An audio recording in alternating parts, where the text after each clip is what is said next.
നമസ്കാരം. പ്രവാസി ഓൺലൈൻ ന്യൂസിന്റെ ന്യൂസ് എക്സ്ക്ലൂസീവിലേക്ക് എവർക്കും സ്വാഗതം. ഇന്നത്തെ എക്സ്ക്ലൂസീവിലെ വിഷയം ഡ്രൈവിംഗ് ലൈസൻസ് ആണ്. അത് നാട്ടിലാണെങ്കിലും ജർമ്മനിയിലാണെങ്കിലും ഡ്രൈവ് ചെയ്യണമെങ്കിൽ ലൈസൻസ് ഉണ്ടായിരിക്കണം. ഇനി നാട്ടിലെ കാര്യം പറയുകയാണെങ്കിൽ നാട്ടിൽ ഡ്രൈവ് ചെയ്യുന്നത് നിയമം ഉണ്ടെങ്കിലും നിയമങ്ങളെ വെല്ലുവിളിച്ചുകൊണ്ടുള്ള ഒരു ഡ്രൈവിംഗ് ആണ്. പ്രത്യേകിച്ച് ഇവിടെ വർഷങ്ങളോളം വണ്ടി ഓടിച്ച് നാട്ടിലെത്തിക്കഴിയുമ്പോൾ നാട്ടിലെ ഡ്രൈവിംഗ് ലൈസൻസ് ഉണ്ടെങ്കിൽ പോലും ഞങ്ങളെപ്പോലുള്ളവർക്ക് ഡ്രൈവ് ചെയ്യാൻ ഭയമാണ്. കാരണം നിയമങ്ങൾ പലപ്പോഴും ആരും തന്നെ പാലിക്കാറില്ല. പ്രത്യേകിച്ച് KSRTC ബസ്സുകൾ അല്ലെങ്കിൽ ലോറികൾ, അതുമല്ലെങ്കിൽ ചെറിയ വാഹനങ്ങളായാൽ പോലും 2 ലൈനുള്ള പാതയാണെങ്കിൽ എതിരെ വരുന്നവർക്കുള്ള പാതയിൽ കൂടിയായിരിക്കും മിക്കപ്പോഴും ആളുകൾ കടന്നുകയറ്റം നടത്താറുള്ളത്. അതുകൊണ്ട് തന്നെ അപകടങ്ങളുടെ ഒരു വലിയ നിര തന്നെ ഉണ്ടാകുന്നുണ്ട്. നാട്ടിൽ വർഷങ്ങളോളം വണ്ടി ഓടിച്ച ഒരാളെന്ന നിലയിൽ ഇപ്പോൾ വണ്ടി ഓടിക്കാൻ ഭയമാണ്. കാരണം ഈ പറഞ്ഞതൊക്കെ തന്നെയാണ്. അതിന്റെ ഏറ്റവും വലിയ ഒരു ഉദാഹരണമാണ് കഴിഞ്ഞ ആഴ്ചയിൽ മല്ലപ്പള്ളി സ്വദേശികളുടെ, മല്ലപ്പള്ളി നെടുങ്ങാടപ്പള്ളി സ്വദേശികളുടെ യുവ ദമ്പതികളുടെ 10 മാസം പ്രായമുള്ള ഒരു പെൺകുഞ്ഞ് അകാലത്തിൽ മരിച്ചത്. തിരുവല്ലയിൽ വെച്ച് അപകടമുണ്ടായി. റോങ് സൈഡിൽ കൂടെ വന്ന വാഹനമാണ് അപകടം ഉണ്ടാക്കിയതെന്ന് പറയപ്പെടുന്നു. എന്തായാലും അതൊരു വലിയ വാർത്തയായി. ഇപ്പോഴും അതിന്റെ ആ ഒരു വേദന, ആ 10 മാസം പ്രായമുള്ള കുഞ്ഞ് മരിച്ചതിന്റെ വേദന കേരളത്തിന് മറക്കാറായിട്ടില്ല. അതുകൊണ്ട് തന്നെ ഇന്നത്തെ ഡ്രൈവിംഗ് ലൈസൻസ് ഉൾപ്പെടുത്തിയുള്ള എക്സ്ക്ലൂസീവ് തീർച്ചയായും ജർമ്മനിയിൽ താമസിക്കുന്ന അല്ലെങ്കിൽ യൂറോപ്പിൽ താമസിക്കുന്നവർ അറിഞ്ഞിരിക്കണം. അതുകൊണ്ട് തന്നെയാണ് പ്രത്യേകം സെലക്ട് ചെയ്ത് ഇത്തരമൊരു വിഷയം നിങ്ങളുടെ മുന്നിൽ അവതരിപ്പിക്കുന്നത്. ജർമ്മനിയിൽ ഡ്രൈവിംഗ് ലൈസൻസുകൾക്ക് കർശനമായ നിയന്ത്രണങ്ങൾ അല്ലെങ്കിൽ നിയമങ്ങൾ ബാധകമാണ്. നിലവിൽ 2025-26 പ്രധാനമായും EU ക്രെഡിറ്റ് കാർഡ് പോലെ ഫോർമാറ്റിലേക്കുള്ള നിർബന്ധിത മാറ്റം വരാനിരിക്കുന്ന വ്യാപക നിയന്ത്രണങ്ങൾ ഒക്കെ തന്നെ ഇതിന്റെ സവിശേഷതയുമാണ്. ഈ നിയന്ത്രണങ്ങളുടെ അടിസ്ഥാനം ഡ്രൈവിംഗ് ലൈസൻസ്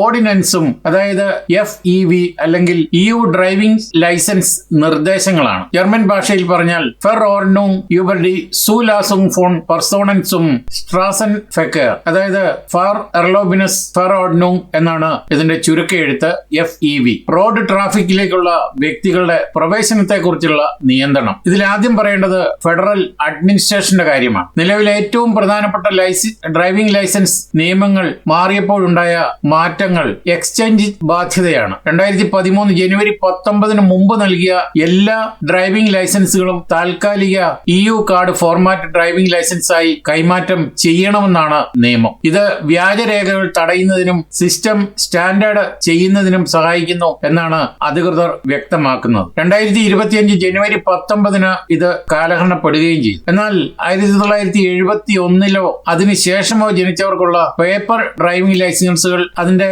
സമയപരിധി കഴിഞ്ഞപ്പോൾ അത് മാറ്റിയില്ല എങ്കിൽ €10 പിഴ നൽകേണ്ടി വരും. ഇതിപ്പോഴും മാറ്റി കൊടുക്കുന്നുണ്ട്. അതുകൊണ്ട് തന്നെ ഇത് മറന്നുപോയിട്ടുള്ളവർ €10 പിഴ കൊടുത്ത് മാറ്റിയെടുക്കേണ്ടതാണ്. അതുമാത്രമല്ല, വാഹനം ഓടിക്കുമ്പോൾ യഥാർത്ഥ ഡ്രൈവിംഗ് ലൈസൻസ് കൈവശം വെക്കുകയും വേണം. EU കാർഡ് ഫോർമാറ്റ് ഡ്രൈവിംഗ് ലൈസൻസിന്റെ കാലാവധി ഇഷ്യൂ ചെയ്ത തീയതി മുതൽ 15 വർഷത്തേക്കുള്ളതാണ്. അതേസമയം വിദേശ ഡ്രൈവിംഗ് ലൈസൻസുകൾ EU അല്ലെങ്കിൽ EEA അതൊക്കെ തന്നെ സാധുവാണെങ്കിലും ജർമ്മനിയിൽ താമസം രജിസ്റ്റർ ചെയ്തതിന് ശേഷം 3ാം രാജ്യങ്ങളിൽ നിന്നുള്ള, പ്രത്യേകിച്ച് ഇന്ത്യയിൽ നിന്നുള്ള, കേരളത്തിൽ നിന്നുള്ള ഡ്രൈവിംഗ് ലൈസൻസുകൾ സാധാരണയായി 6 മാസത്തേക്കാണ് സാധ്യതയുള്ളത്. ഇനിയും ഡ്രൈവിംഗ് ലൈസൻസ് വിഭാഗങ്ങളെ പറ്റി പറഞ്ഞാൽ ക്ലാസ് B ആണ് കൂടുതലായി എല്ലാവരും ഉപയോഗിക്കുന്നത്. ഇതിന്റെ സ്റ്റാൻഡേർഡ് ക്ലാസ് B ലൈസൻസ് 3.5 മെട്രിക് ടൺ ഭാരം ഉള്ള വാഹനങ്ങൾ വരെ ഓടിക്കാൻ അനുവദിക്കുന്നു എന്നുള്ള കാര്യമാണ്. ഇനിയും പുതിയ നിയന്ത്രണത്തിലേക്ക് ഇത് മാറുമ്പോൾ ഇതിന്റെ ക്ലാസ് B 4.25 ടണ്ണായി വർദ്ധിപ്പിക്കാൻ പദ്ധതി ഇട്ടിട്ടുണ്ട്.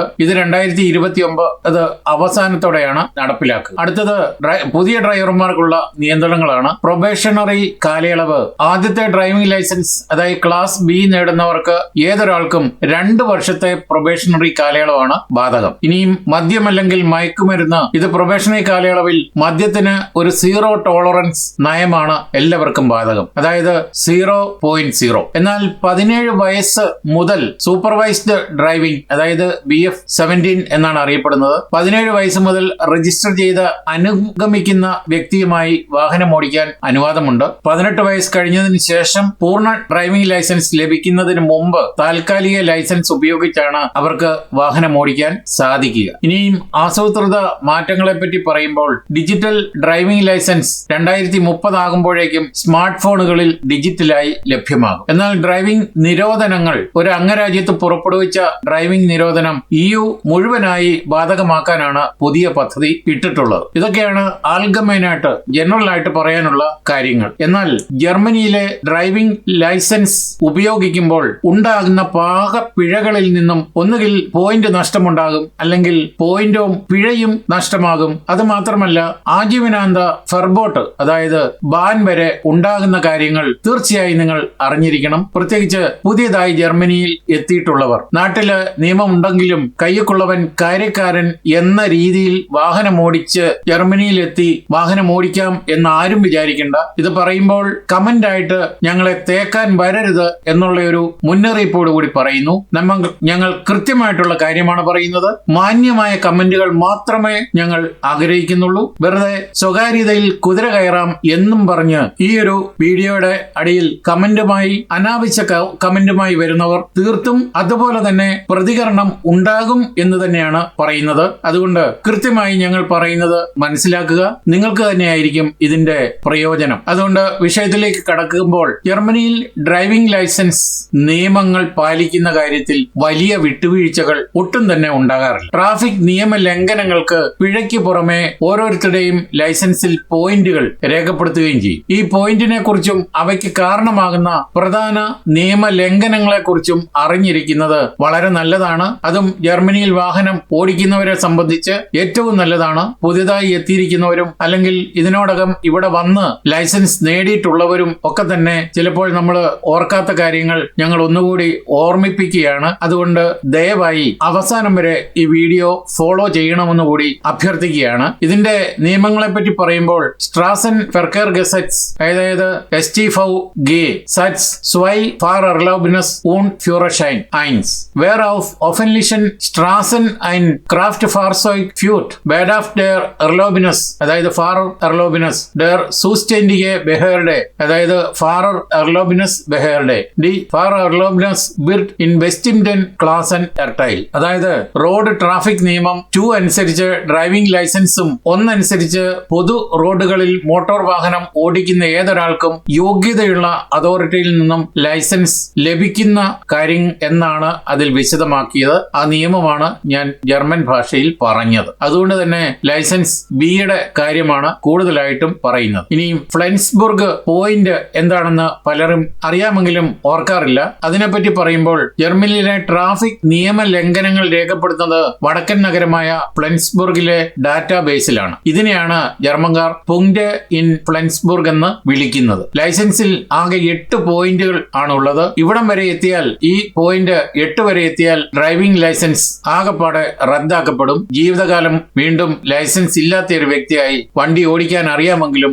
മാറ്റപ്പെടും എന്നുള്ള കാര്യം ഓർക്കുക. ഓരോ നിയമ ലംഘനത്തിന്റെയും ഗൗരവം അനുസരിച്ചാണ് ഈ പോയിന്റുകൾ നിശ്ചിത കാലയളവിന് ശേഷം ഇല്ലാതാക്കുന്നത്. ഒന്നാമത്തേത് പോയിന്റ് 1 പോയിന്റാണ്. 1 പോയിന്റ് പോയാൽ 2.5 വർഷം ആണ് ഇതിന്റെ നഷ്ട കാലാവധി. 2.5 വർഷം കഴിയുമ്പോൾ തിരികെ ലഭിക്കും. നേരത്തെ ഇത് 1 വർഷമായിരുന്നു, പിന്നീട് അത് കൂട്ടി 2 ആയി, പിന്നീട് അത് ഇപ്പോൾ 2.5 വർഷമായിട്ട് മാറ്റിയിരിക്കുകയാണ്. ഇനി 2 പോയിന്റ് പോയാൽ 5 വർഷത്തെ കാലാവധി കഴിഞ്ഞ് അത് തിരികെ ലഭിക്കുകയുള്ളൂ. ഇനി അടുത്തത് 3 പോയിന്റ് ആണ്. 10 വർഷം കഴിഞ്ഞാണ് അതിന്റെ കാലാവധി തിരികെ ലഭിക്കുക. അതുകൊണ്ട് വാഹനം ഓടിക്കുന്നവർ കൃത്യമായി നിയമങ്ങൾ അനുസരിച്ച് മാത്രം ഓടിച്ചാൽ ജീവിതകാലം മുഴുവൻ ലൈസൻസ് നമ്മുടെ കൈവശം ഇരിക്കും. അല്ല എങ്കിൽ നഷ്ട കച്ചവടം മാത്രമായിരിക്കും ഉണ്ടാവുക. ഇനി പോയിന്റുകൾ ലഭിക്കുന്ന പ്രധാന നിയമ ലംഘനങ്ങൾ ഏതാണെന്ന് നോക്കിയാൽ, അല്ലെങ്കിൽ ഈ പോയിന്റുകൾ നഷ്ടപ്പെട്ടാൽ അല്ലെങ്കിൽ നമുക്ക് പിഴ ലഭിച്ചാൽ ജർമ്മൻ ഭാഷയിൽ പറയുന്ന ഒരു വേർഡാണ് കിനോൽഷൻ. അതായത് തട്ടുകേട് കിട്ടി എന്നുള്ളതാണ് ഇതുകൊണ്ട് ഉദ്ദേശിക്കുന്നത്. അതുകൊണ്ട് കിനോൽഷൻ കിട്ടാതെ വണ്ടി ഓടിക്കുന്നത് ഏറ്റവും ഉചിതമായിട്ടുള്ള എന്ന കാര്യം കൂടി ഓർമ്മിപ്പിക്കുന്നു. ഇനി അതിന്റെ പോയിന്റിലേക്ക് വന്നാൽ, ഒന്നാമത്തെ പോയിന്റ് അമിത വേഗമാണ്, അത് സ്പീഡിംഗ്. ജർമ്മനിയിലെ മിക്ക റോഡുകളിലും ആയിരക്കണക്കിന് സ്പീഡ് ക്യാമറകൾ, അതായത് ബ്ലിറ്റ്സർ, സ്ഥിരമായും അല്ലാതെ മൊബൈലായും ഒക്കെ നമുക്ക് കാണാൻ സാധിക്കും. സാധാരണയായി നിശ്ചിത വേഗത്തേക്കാൾ 21 km/h കൂടുതൽ വേഗത്തിൽ വണ്ടി ഓടിച്ചാൽ മാത്രമേ ലൈസൻസിൽ പോയിന്റ് വീഴുകയുള്ളൂ. ഈ 21 പോയിന്റ് നമ്മൾ കണക്കാക്കുമ്പോൾ അതിനകത്തൊരു ടോളറൻസ് ഉണ്ട്. എപ്പോഴും ഒരു 3 കിലോമീറ്റർ ടോളറൻസ് ആയിരിക്കും. 21 നമ്മൾ ഇപ്പം 80 പോകുന്നു, 101 പോയി എന്ന് നമുക്ക് മനസ്സിലായെങ്കിൽ അതിന്റെ ടോളറൻസ് 3 പോയി കഴിഞ്ഞാൽ 18 ആകുള്ളൂ, 1 പോയിന്റ് പോകില്ല. എന്നാൽ 24 അമിത വേഗത, അപ്പോൾ 3 പോയിന്റ് ടോളറൻസ് പോയാൽ 21 വന്നു, 1 പോയിന്റ് പോയി. അപ്പൊ അങ്ങനെയാണത് കണക്കാക്കുന്നത്. ഇതിന് താഴെയുള്ള അമിത വേഗത്തിന് പോയിന്റ് വീഴില്ല ഓടിച്ചില്ലെങ്കിലും വലിയ തുകയാണ് പിഴയായി നൽകേണ്ടി വരിക. അത് മാത്രമല്ല, കാരണവുമില്ലാതെ വളരെ സാവധാനം വണ്ടി ഓടിച്ച് ട്രാഫിക് തടസ്സപ്പെടുത്തിയാലും ഇവിടെ പിഴയുണ്ടെന്നുള്ള കാര്യം മറക്കാതിരിക്കുക. 20 യൂറോ വരെയാണ് അതിന് പിഴ ലഭിക്കുക. അത് പോലീസിന്റെ ദൃഷ്ടിയിൽപ്പെട്ടാൽ അന്നേരം തന്നെ നമുക്ക് പിഴ അടയ്ക്കേണ്ട സാഹചര്യവും ഉണ്ടായേക്കും. ഇനിയും എല്ലാ ജർമ്മൻ റോഡുകളിലും വേഗപരിധി വ്യക്തമായി അടയാളപ്പെടുത്തിയിരിക്കണമെന്നില്ല. എന്നാലും വാഹനം ഓടിക്കുന്നവർ അറിഞ്ഞിരിക്കേണ്ട ചില നിയമങ്ങളുണ്ട്. ഉദാഹരണത്തിന് ലാൻഡ് സ്ട്രാസയിൽ, അതായത് കൺട്രി റോഡുകളിൽ കാറുകൾക്ക് വേഗത പരിധി 100 കിലോമീറ്റർ മണിക്കൂറും 7.5 ടണ്ണിൽ താഴെ ഭാരമുള്ള ലോറികൾക്ക് 80 കിലോമീറ്ററുമാണ്. അതേസമയം ഔട്ടോബാനിൽ നിന്ന് പുറത്ത് കടക്കുകയോ ഒരു കൺട്രി റോഡിന്റെ അവസാനത്തിൽ വരികയോ ചെയ്യുമ്പോൾ മഞ്ഞ നിറത്തിലുള്ള ഓർട്ട്, അതായത് തലം തിരിച്ചുള്ള ഷീൽഡ് ഉണ്ടാകും. അത് മഞ്ഞ നിറത്തിലാണ്. പട്ടണം ഏതാണെന്ന് നാമചിഹ്നത്തോടുകൂടി അറിയിക്കുന്നതാണ്. അത് ബിൽറ്റപ്പ് പ്രദേശങ്ങളിലെ പൊതുവായ വേഗപരിധിയായ 50 കിലോമീറ്റർ ആണ് ഇവിടെ വേണ്ടത്. അത് ഉറപ്പാക്കുകയും വേണം. അതുപോലെ 30 കിലോമീറ്ററിൽ മേഖലയിൽ പ്രവേശിക്കുകയാണെങ്കിൽ അവിടെ ഓരോ ജംഗ്ഷനിലും ജാഗ്രത പാലിക്കേണ്ടതാണ്. കാരണം ഇവിടെ റെസ്റ്റ് ഫോർ ലിങ്ക്സ്, അതായത് ഇടത് വശത്ത് നിന്ന് വലത്, അതാണ് റെസ്റ്റ് ഫോർ ലിങ്ക്സ്. അത് ഇവിടെ ഏറ്റവും പ്രധാനപ്പെട്ട ഒരു കാര്യമാണ്. നാട്ടിൽ നിന്ന് വരുന്നവർക്ക് ഇത് ചിലപ്പോൾ മിസ്റ്റേക്ക് ഉണ്ടാക്കാൻ ഏറ്റവും സാധ്യതയുള്ള ഒരു കാര്യമാണ്. ഇവിടെ ആക്സിഡന്റ് ഉണ്ടാക്കിയാൽ റെസ്റ്റ് ഫോർ ലിങ്ക്സിൽ, അതായത് വലതുവശത്തുനിന്ന് വരുന്നവർക്ക് നമ്മൾ വഴി കൊടുത്തില്ല എങ്കിൽ മിക്കപ്പോഴും അവിടെ ആക്സിഡന്റ് ആണ് ഉണ്ടാകുന്നത്. അതുണ്ടായി കഴിഞ്ഞാൽ ഇടതുവശത്ത് നിൽക്കുന്നവർക്ക് നല്ല പണി തന്നെ കിട്ടും. അത് പ്രത്യേകം ഓർക്കേണ്ടതാണ്. അത് മാത്രമല്ല, റെസ്റ്റ് ഫോർ ലിങ്ക്സ് അതിന്റെ നിയമം പാലിക്കുകയും മറുവശത്ത് നിന്ന് അല്ലെങ്കിൽ വലതുവശത്ത് നിന്ന് വരുന്ന ഗതാഗതത്തിന് സൈക്കിളുകാരുൾപ്പെടെ അവർക്ക് വഴി കൊടുക്കുകയും വേണമെന്നുള്ളതാണ് നിയമചട്ടം. അത് തെറ്റിച്ചാൽ പണി വളരെയായിരിക്കും കിട്ടുക. രണ്ടാമത്തത്, ഡ്രൈവിംഗിനിടെ ഫോൺ ഉപയോഗിക്കുന്നതാണ്. വാഹനത്തിന്റെ എഞ്ചിൻ പ്രവർത്തിച്ചുകൊണ്ടിരിക്കുമ്പോൾ ഫോൺ കയ്യിൽ പിടിക്കുന്നത് ജർമ്മനിയിൽ ഗുരുതരമായ കുറ്റമാണ്. മെസ്സേജ് നോക്കാനോ പാട്ടിടാനോ അല്ലെങ്കിൽ ഒരു നിമിഷം ഫോൺ എടുത്താൽ പോലും പിഴയും ഒപ്പം 1 പോയിന്റുമാണ് ലഭിക്കുക, നഷ്ടപ്പെടുക. സിഗ്നലിൽ കിടക്കുമ്പോഴും ഇത് ബാധകമാണ്. ഹാൻഡ്സ് ഫ്രീ സംവിധാനങ്ങൾ ഉപയോഗിക്കുകയാണ് എപ്പോഴും നല്ലത്. അതുകൊണ്ട് വാഹനം ഓടിക്കുമ്പോൾ ഫോൺ കൈകൊണ്ട് തൊടാൻ പാടില്ല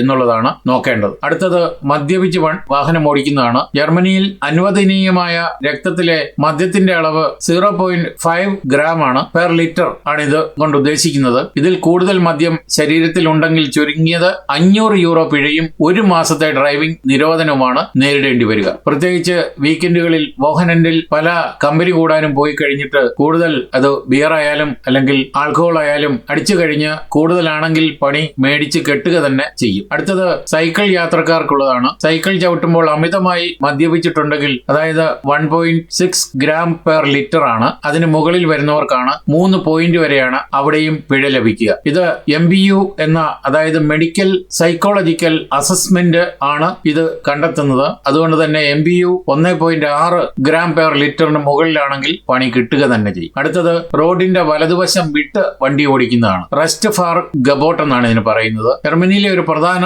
നിയമമാണിത്. പലരും ശ്രദ്ധിക്കാറില്ല. എപ്പോഴും റോഡിന്റെ ഏറ്റവും വലതുവശത്തെ ലൈനിലൂടെ വേണം വണ്ടി ഓടിക്കാൻ. മധ്യ ലൈനിലോ ഇടത് ലൈനിലോ അനാവശ്യമായി വണ്ടി ഓടിക്കുന്നത് ട്രാഫിക് തടസ്സപ്പെടുത്തുന്നതായി തന്നെയാണ് കണക്കാക്കുക. ഇത്തരം ലംഘനങ്ങൾക്ക് 80 യൂറോ പിഴയും 1 പോയിന്റുമാണ് കിട്ടുക. അതായത് ഓർത്തോണം, 1 പോയിന്റ് വന്നാൽ 2.5 വർഷം കഴിഞ്ഞിട്ടേ തിരിച്ചു ലഭിക്കുകയുള്ളൂ. അതുകൊണ്ട് ഇത് ഏറ്റവും പ്രധാനപ്പെട്ട ഒരു നിയമമാണ്. അടുത്തത്, പാർക്കിംഗ് നിയമലംഘനമാണ്. തെറ്റായ രീതിയിൽ പാർക്ക് ചെയ്യുന്നത് അത് വലിയ പിഴകൾക്ക് കാരണമാകും. പ്രത്യേകിച്ച് ഐൻബാൻ സ്ട്രാസയിൽ ഒറ്റ ദിക്കിലേക്ക് മാത്രം വാഹനം ഓടിക്കുന്ന സ്ഥലത്ത് വാഹനം തിരിച്ചിട്ട് കഴിഞ്ഞാൽ, എതിർ ദിശയിലേക്ക് തിരിച്ചിട്ട് കഴിഞ്ഞാലും പണി കിട്ടും. അതുകൊണ്ട് നോ പാർക്കിംഗ് മേഖലകളിൽ വണ്ടി നിർത്തുന്നത് 30 മുതൽ 55 യൂറോയോ അതിൽ കൂടുതലായി 130 യൂറോ വരെ പിഴ ലഭിക്കാവുന്ന കുറ്റമാണ്. ഇനിയും മറ്റൊരാളുടെ വഴി തടസ്സപ്പെടുത്തുന്ന രീതിയിലാണ് പാർക്കിംഗ് എങ്കിൽ വണ്ടി പോലീസ് എടുത്തുകൊണ്ടുപോകും. അതായത് അപ്ഷ്ലെപ്പൻ ചെയ്തുകൊണ്ടുപോകും. അത് ടൗയിങ്. ഇതൊരു വലിയ തുക പിഴയായി ഈടാക്കുകയും അതിന്റെ ചെലവ് മുഴുവൻ നമ്മൾ വഹിക്കുകയും വേണം. അതുകൊണ്ട് അതൊരു വലിയ കടമ്പ തന്നെയാണ്. ഇനിയും ഒരാളുടെ ഗേറ്റ്, അതായത് അവരുടെ ഐൻഫാർട്ട് തടസ്സപ്പെടുത്തിയാൽ ഇതൊക്കെ തന്നെ ഉണ്ടാകും. അതുമാത്രമല്ല, ഹാൻഡികാപ്ഡ് ആളുകൾക്കുള്ള പാർക്കിംഗ് ഏരിയയിൽ പാർക്ക് ചെയ്താലും പണി കിട്ടും. ഓരോരുത്തരുടെ പ്രവേശന കവാടമോ എക്സിറ്റോ തടയുന്ന തരത്തിൽ പാർക്ക് ചെയ്താൽ വണ്ടി അപ്ഷ്ലെപ്പൻ ചെയ്തുകൊണ്ട് പോകും, 100% കൊണ്ടുപോകും എന്നുള്ള ഒരു ഉറപ്പുണ്ട്. അതുകൊണ്ട് ദയവായി അത്തരം ഒഴിവാക്കിയിരിക്കുക. ഇനിയും വാഹനം അത് ലംഘിച്ചിട്ടാലും, അതായത് പകുതി കൊണ്ട് ഇട്ടാലും പണി കിട്ടും. അതുകൊണ്ട് ഇക്കാര്യം പ്രത്യേകം ശ്രദ്ധിക്കുക. അതിന്റെ ചെലവ് എത്രയാന്ന് ആർക്കും പ്രവചിക്കാൻ പറ്റില്ല. അടുത്തത്, പുതിയ ഡ്രൈവർമാർക്കുള്ള കാര്യമാണ്. ഫാർ അൻഫൈങ്ങർക്കുള്ള പ്രോബസൈറ്റ് ആണ്. ആദ്യമായി ലൈസൻസ് എടുക്കുന്നവർക്ക് ആദ്യത്തെ 2 വർഷം പ്രൊബേഷൻ കാലയളവായിരിക്കും. ഈ കാലയളവ് നിയമങ്ങൾ ലംഘിച്ചാൽ ശിക്ഷ പരീക്ഷകൾ വളരെ കഠിനമായിരിക്കും. അതുമാത്രമല്ല, വീണ്ടും ഡ്രൈവിംഗ് സ്കൂളിൽ പോകേണ്ടി വരികയോ പ്രൊബേഷൻ കാലയളവ് 2 വർഷം എന്നുള്ളത് 4 വർഷത്തേക്ക് നീട്ടുകയോ ചെയ്യേണ്ടി വരും. ഒരുപക്ഷെ ലൈസൻസ് നഷ്ടപ്പെടാനും സാധ്യതയുണ്ട്. ഇനിയും പ്രായം കുറഞ്ഞ ഡ്രൈവർമാർ ഉൾപ്പെടുന്ന ഉയർന്ന അപകടങ്ങളെ ചെറുക്കുന്നതിനായിട്ടാണ് 1986 മുതൽ പ്രോബസൈറ്റ് നിയമം കൊണ്ടുവന്നിട്ടുള്ളത്. പ്രൊബേഷൻ, അതായത് പ്രോബസൈറ്റ് അല്ലെങ്കിൽ പ്രൊബേഷൻ കാലയളവ് നീട്ടുകയോ അല്ലെങ്കിൽ ലൈസൻസ് നഷ്ടപ്പെടുന്ന അവസരവും ഉണ്ടാകും. എന്നാൽ ഇനി പറയുന്നത് മറ്റൊരു കാര്യമാണ്. ഡ്രൈവിംഗ് ലൈസൻസിൽ കോഡുകളുണ്ട്. 171 അല്ലെങ്കിൽ 172. ഇതെന്താണ് അർത്ഥമാക്കുന്നത്? ഇതൊക്കെ ആർക്കാണ് ബാധകമാകുന്നത്? ഡ്രൈവിംഗ് ലൈസൻസിലെ കോഡുകൾ 171ഉം 172ഉം യഥാക്രമം C1 അല്ലെങ്കിൽ C ക്ലാസുകളുടെ വിപുലീകരണത്തെ പ്രതിനിധീകരിക്കുന്ന ദേശീയ കോഡുകളാണ്. പരമാവധി അംഗീകൃത ഭാരം 7.5 മെട്രിക് ടൺ വരെയുള്ള ക്ലാസ് ഡി ബസ്സുകൾ ഓടിക്കാൻ കോഡ് 171 ആണ് അനുവദിക്കുന്നത്. പക്ഷേ യാത്രക്കാരില്ലാതെ മാത്രം ക്ലാസ് ഡി ബസ്സുകൾ ഉൾപ്പെടുത്തുന്നതിന് കോഡ് 172 ക്ലാസ് സി ആണ് പ്രതിനിധീകരിക്കുന്നത്. കോഡ് 171ൽ സാധ്യതയുള്ളത് ക്ലാസ് C1, അതായത് 7.5 ടൺ വരെ ഭാരമുള്ള ട്രക്കുകൾ ഓടിക്കാൻ. ഇതില് യാത്രക്കാരെ കൊണ്ടുപോകാൻ പാടില്ല എന്നുള്ള ഒരു കാര്യം കൂടി ശ്രദ്ധിക്കുക. അടുത്തത് ക്ലാസ് സി ആണ്,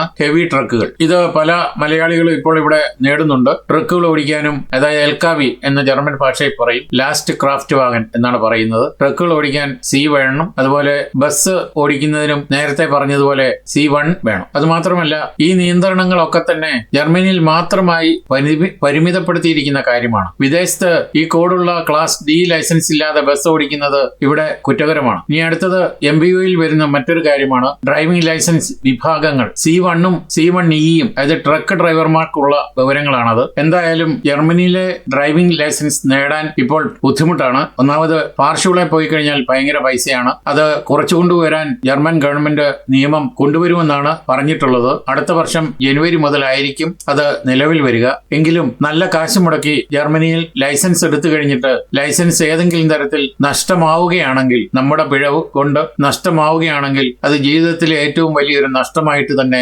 മാറുകയുള്ളൂ. അതുകൊണ്ട് വാഹനം ഓടിക്കുന്നവർ, ലൈസൻസ് ഉള്ളവർ കൃത്യമായും നിയമങ്ങൾ പാലിച്ചു വേണം വാഹനം ഓടിക്കാൻ എന്നുള്ള ഒരു മുന്നറിയിപ്പോടുകൂടി എക്സ്ക്ലൂസീവ് ഇവിടെ പൂർണ്ണമാവുകയാണ്. നിങ്ങൾ നൽകി വരുന്ന എല്ലാവിധ പിന്തുണയ്ക്കും ഞങ്ങൾ ഹൃദയപൂർവ്വം നന്ദി അറിയിക്കുന്നു. അതോടൊപ്പം കൂടുതൽ വാർത്തകളും വിശേഷങ്ങളും അറിയാൻ യൂറോപ്പിലെ ആദ്യത്തെ മലയാളത്തിലുള്ള ഓൺലൈൻ പോർട്ടലായ പ്രവാസികളോടൊപ്പം സന്ദർശിക്കുക. നന്ദി, നമസ്കാരം.